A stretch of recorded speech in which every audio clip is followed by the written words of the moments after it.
Assalamualaikum warahmatullahi wabarakatuh. Perkenalkan, nama saya Armalita Mufliha dengan NIM 22123021.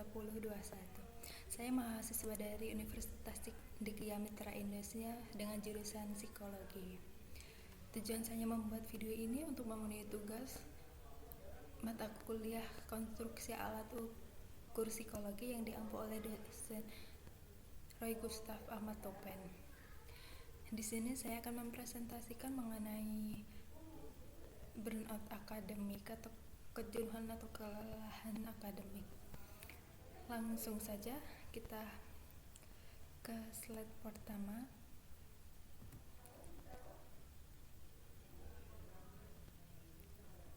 Yaitu ada pendahuluan. Pendahuluan ini menganut ada variabel ya, yang variabelnya itu sendiri adalah burnout akademik. Burnout akademik itu merupakan fenomena terkini dan penting dalam dunia pendidikan. Kelelahan akademik atau burnout akademik ini mengacu pada keadaan stres kronis siswa di lingkungan akademik atau di lingkungan pendidikan yang berdampak pada kesejahteraan mahasiswa dan kualitas pendidikan secara keseluruhan. Jadi saya memilih variabel ini karena ada beberapa alasan ya. Yang pertama itu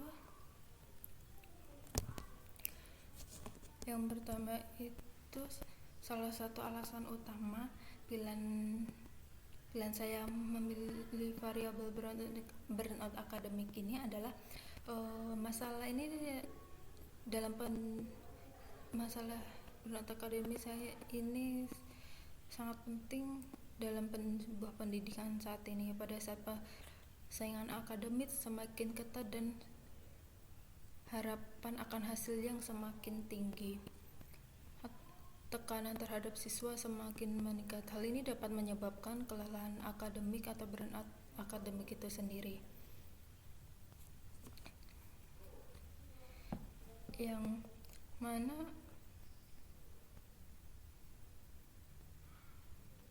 mana pada akhirnya dapat menghambat kinerja akademik atau kesejahteraan mahasiswa tersebut atau individu tersebut.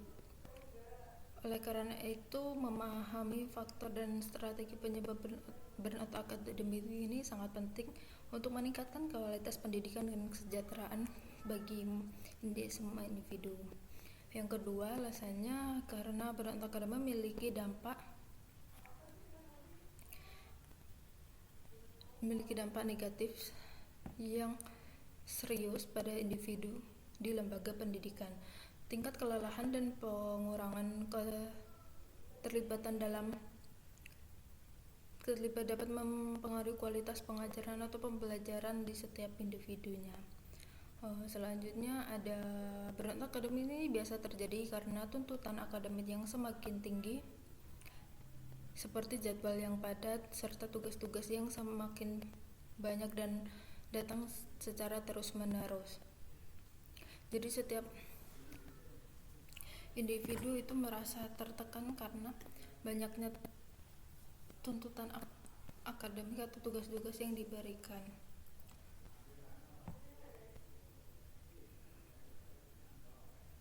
Dengan merasa lelah atau jenuh terhadap akademik ini berdampak dengan tingkat stres yang meningkat, penurunan prestasi dan selalu terfikirkan. Jadi itu tadi alasan saya kenapa memilih variabel burnout akademik sendiri, karena semakin kesini persaingan pendidikan itu semakin meninggi ya. Jadi banyak individu yang semakin berlomba-lomba untuk meningkatkan prestasinya, dan akibat hal tersebut berdampak negatif pada individu.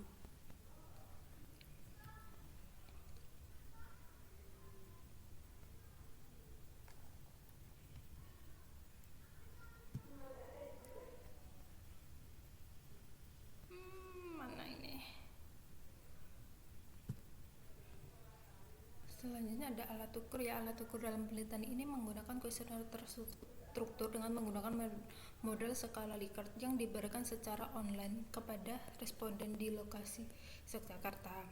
Kuesioner ini dirancang untuk mengumpulkan data sebanyak 32 responden. Dengan menggunakan kuesioner sebagai alat ukur penelitian, peneliti dapat mengumpulkan data yang diperlukan untuk menganalisis mengenai burnout akademik. Jadi alat ukur dalam penelitian ini menggunakan kuesioner yang telah dibuat oleh peneliti dengan terstruktur, lalu disebarkan secara online kepada responden. Kriteria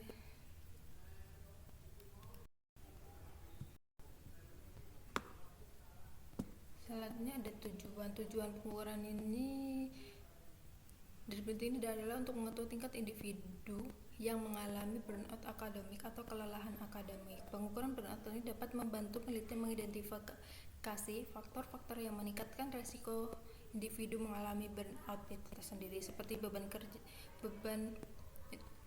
yang tinggi, tekanan akademik, dan kurangnya dukungan sosial itu mempengaruhi burnout akademik tersebut.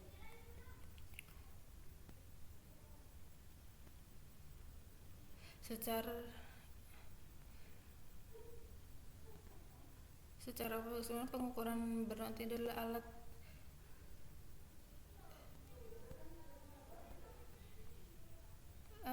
penting untuk meningkatkan pemahaman kita mengenai fenomena burnout akademik tersebut.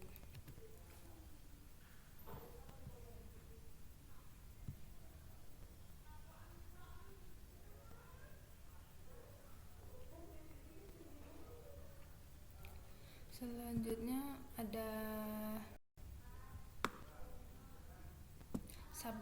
subjek penelitian ini adalah mahasiswa atau mahasiswa yang masih aktif dalam pendidikan dengan rentang usia 18 sampai 24 tahun, baik itu perempuan maupun laki-laki. Teknik pengambilan sampel dalam penelitian ini adalah random sampling. Jadi random yang terpenting mahasiswi atau mahasiswa yang masih aktif dalam dunia pendidikan.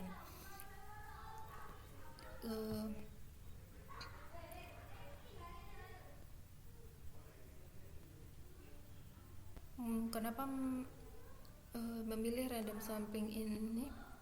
Peneliti memilih metode random sampling ini karena memiliki karakteristik setiap elemen dalam populasi memiliki peluang yang sama untuk dipilih sebagai sampel. Implementasi simple random sampling ini relatif mudah dan tidak memerlukan pembagian populasi terlebih dahulu, serta simple random sampling ini bertujuan untuk menghasilkan sampel yang mewakili karakteristik populasi secara keseluruhan. Selanjutnya ada definisi teoritis dan aspek-aspek. Definisi teoritis ini yang diambil oleh peneliti adalah burnout akademik menurut Maslow dan Leiter pada 2007. Burnout akademik itu merupakan suatu sindrom kelelahan secara emosional, depersonalisasi, dan rendahnya rasa pencapaian pribadi dalam konteks pendidikan. Ada pula menurut Behrozi dan Yeilak dan Forsyth dalam Janabadi, burnout akademik ini mengacu pada perasaan lelah yang disebabkan oleh tuntutan dan persyaratan pendidikan, berdampak menjadi pesimis dan tidak mau mengerjakan tugas, serta rasa tidak kompeten sebagai siswa. Selanjutnya ada menurut Hossein-Abadi, kejenuhan akademik atau burnout akademik merupakan perasaan lelah dengan tugas sekolah dan apapun yang berkaitan dengan belajar, sikap yang buruk terhadap materi pembelajaran di kelas yang pada akhirnya mengacu pada tidak adanya partisipasi dalam kegiatan sekolah maupun pendidikan. serta menciptakan perasaan tidak mampu untuk mempelajari materi pelajaran. Berdasarkan teori-teori tersebut, dapat disimpulkan bahwa burnout akademik atau kelelahan akademik merupakan peristiwa yang dialami oleh individu dalam lingkungan pendidikan, di mana individu tersebut merasa lelah atau jenuh terhadap kegiatan akademiknya sehingga mempengaruhi pencapaian pribadinya yang menurun. Selanjutnya ada aspek-aspek burnout akademik. Aspek burnout akademik ini ada 3, yaitu kelelahan emosional, depersonalisasi, dan rendahnya rasa pencapaian pribadi.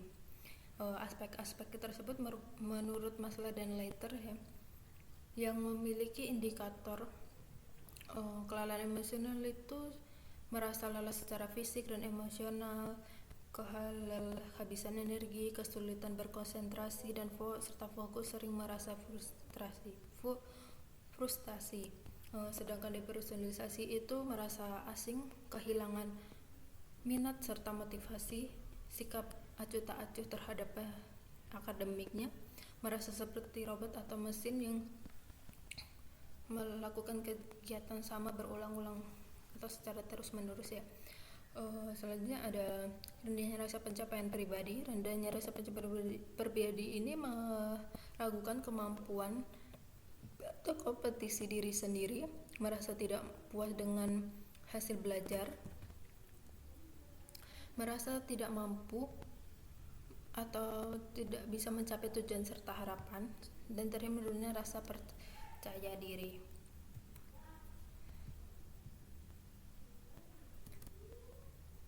Selanjutnya ada uji reliabilitas ya.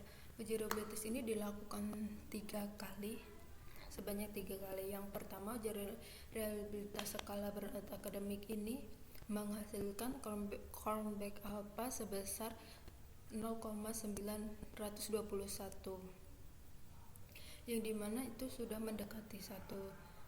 Tetapi di sini ada beberapa yang tereliminasi sebab di uji reliabilitas ini mengacu pada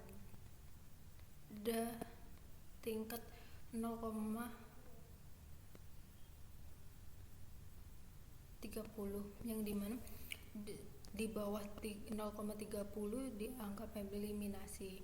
Pada uji pertama ini item yang tereliminasi sebanyak 7 item, yang mana pada tereliminasi atau gugur ini, yang mana pada item nomor 9, nomor 10, 11, 19, 22, 27 dan 38. Sehabis 7 item yang tereliminasi, selanjutnya dilakukan uji kedua yang menghasilkan Cronbach alpha sebesar 0,932. Dan dalam uji kedua ini ada 1 item yang gugur, yaitu pada item nomor 1. Dari hal tersebut dilakukan uji reliabilitas lagi yang terakhir dan mendapatkan hasil Cronbach alpha sebesar 0,933, yang mana itu sudah mendekati angka 1. Dalam uji reliabilitas akhir ini mendapatkan item sebanyak 35 item, yang mana pada awal diuji itu semua total item adalah 43, jadi ada 8 item yang telah gugur. Yang digunakan adalah 30 item tersebut. Selanjutnya ada deskriptif data penelitian. Pada deskriptif data penelitian ini dikategorisasikan ada tinggi, rendah, sedang, tinggi, rendah, dan sedang, yang mengalami burnout akademik, yang mana telah dilakukan penelitian tadi atau tersebar kuesioner yang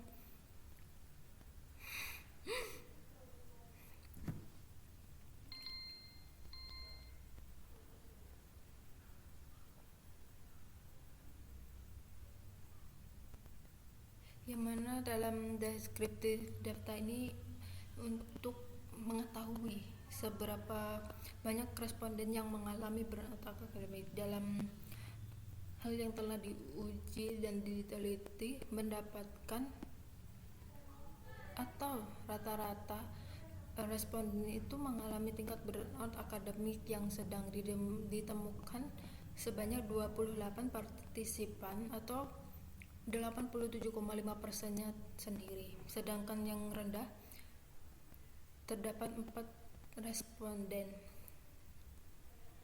Sedangkan yang tingkat tinggi mengalami burnout akademik itu tidak ditemukan. Jadi rata-rata responden itu mengalami tingkat burnout akademik itu sedang. Selanjutnya ada uji normalitas. Dalam uji normalitas ini dilakukan menggunakan Kolmogorov Smirnov. Berdasarkan tabel di atas, hasil uji normalitas dengan Kolmogorov Smirnov diperoleh hasil 0,200, yang mana kita mengacu pada 0,05. Sedangkan uji normalitas dengan Sapirowicz diperoleh hasil yang signifikan yaitu 0,403. Ini mengacu juga pada 0,05. Jadi dapat disimpulkan dari uji normalitas dengan Kolmogorov dan Sapirowicz dinyatakan bahwa data sampel dari populasi yang telah diuji dapat dikatakan berdistribusi normal.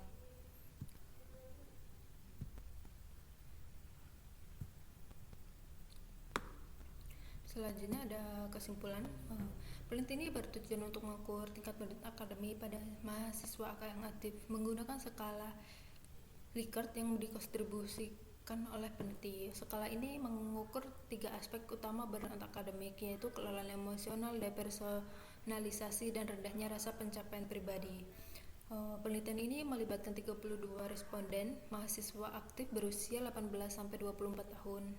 Hasil penelitian menunjukkan bahwa skala burnout akademik memiliki tingkat reliabilitas yang tinggi sebanyak 93,3%. Mayoritas respondennya mengalami tingkat burnout akademik yang sedang sebesar 87,5%. Mengalami burnout akademik tingkat sedang. Tidak ada responden yang mengalami burnout akademik tingkat tinggi. Distribusi data responden menunjukkan bahwa mayoritas berada pada kategori sedang dengan skor antara 86 sampai 129. Data sampel berdistribusi normal. Penelitian ini mengungkapkan bahwa rata-rata mahasiswa aktif mengalami burnout akademik tingkat sedang. Temuan ini menunjukkan bahwa stres akademik atau burnout akademik adalah fenomena yang umum terjadi pada mahasiswa. Baik, itulah presentasi dari saya. Bila ada kekurangan dan kesalahan saya mohon maaf. Saya akhiri. Wassalamualaikum warahmatullahi wabarakatuh. Semoga video ini bermanfaat. Terima kasih.